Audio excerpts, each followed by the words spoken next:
Well, Katie, right now comes the cleanup. We saw quite a bit of damage, and this is a look at where the massive squall is now. Just out of the viewing area and making way into Wisconsin, weakening ever so slowly. It left along a long line of storm reports, one of which was rather scary. In fact, this is what's left of hangars at the Faribault Airport after extremely strong gusts blew through and the winds pushed over semis and sent debris flying over 100 yards away. Thank you, Ariel. You know, great, beautiful, fabulous, fantastic. Pick whichever word you want. They all describe how that weather is going to be today and into the weekend. Let's take a trip outside right now in the live eyes in the sky over Mason City. Now this low pressure system is kind of going to ride the jet stream moving up to the north, and when it does, this stationary front right here is going to turn into colder air and thus a colder front, and as that swoops down, makes its way through, we're going to be seeing some rain, especially Monday night, Tuesday night, and for Wednesday and Thursday. Now, a lot of us taking a look at those pictures have been sending in questions like, was it tornado damage that we saw yesterday? The answer is actually no. It was more downburst damage, also known as straight line winds. This morning we got to 6 degrees, terrible temperatures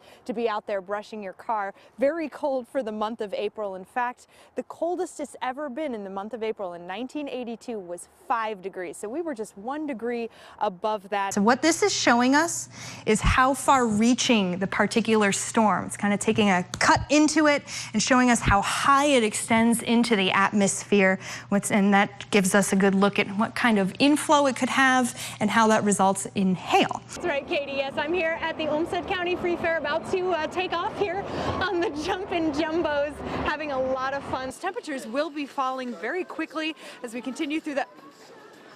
Oh my goodness, look at this. The Grinch here stealing my hat along with Christmas. Well, now I mentioned the polls opening at 7 a.m. That's what's happening. This is your primary planner. This is for tomorrow. Polls open at 7. They close at 8 p.m. Might want to grab an umbrella just in case, especially if you're in Albert Lea or Rochester. The chances for storms do linger throughout the afternoon and into the evening. Storm Tracker 3 Doppler radar picking up on the cloud cover, slowly moving away, and that's what we see as we look to the west as well. Clear skies as of now.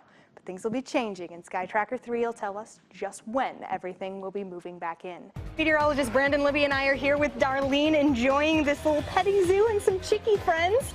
And of course, we'll have your full forecast coming up right after this. Ultimately getting into those lower 80s across the board. Current dew points also a big talking point because you take a step outside the door, the humidity levels quite low. And I've got a few eggs here, and we're going to see if we can balance this egg right here on this well-balanced table. Oh, well. I am no expert when it comes to balancing eggs, but I can make this brief. It is actually a false myth. What will be the problem? The cool temperatures. If you're heading out to Easter service early in the morning, grab that winter coat. 14 degrees to start off around 7 a.m. Things do progressively get warmer, 35 by around 5 p.m. Still way below where we should be for this time of the year, but at least we'll have the sunshine. You notice here over the next 48 hours on Sky Tracker 3, things are going to be still. And that's the problem, dropping a ton of rain as it just lingers over the Carolina coast and a little bit inland as well. Just in time for that snow to start hitting around 6 p.m. here in Rochester. It's going to make for a beautiful wintry landscape, especially when you mix in these cooler temperatures. So you're going to want to grab a drink, stand by the bonfire, and enjoy the evening as the snow continues to fall. There was a confirmed tornado touchdown. This is in Elysian, and the remarks here say that a house was damaged and there was a radar debris signature in the same area. So we are confirming that for now. Of course, once the system moves out of the area, we'll be able to get a nice look at the damage. The National Weather Service has been busy and will be this weekend. Winter storm warnings to the north, even blizzard warnings. Our area in the blue there, looking at wind advisories set to pick up tonight at 5 a.m. To get a perspective from the ground, we've been checking in with a colleague of ours who is just about to face the storm tonight. Right, Sarah? That is correct, Katie. In fact, Rick Allen actually has a beach home in Morehead City, North Carolina. That is right along the beach. And as you can see, Florence has already engulfed much of the area, but the ice still hasn't made landfall, which illustrates just how slowly this storm is moving while riding the coast. As for your neighborhood forecast, we're going to go to Ellendale and check out the morning planner. We're going to be dealing with cloudy skies. The same can be said for the entire area, and a pretty slow warm up, only 69 degrees by 1 p.m. It's going to be a hot one as we approach into the weekend, but at least we will have plenty of sunshine. All right, the champion is signing off, and we are going to send it right back to Katie and Raquel.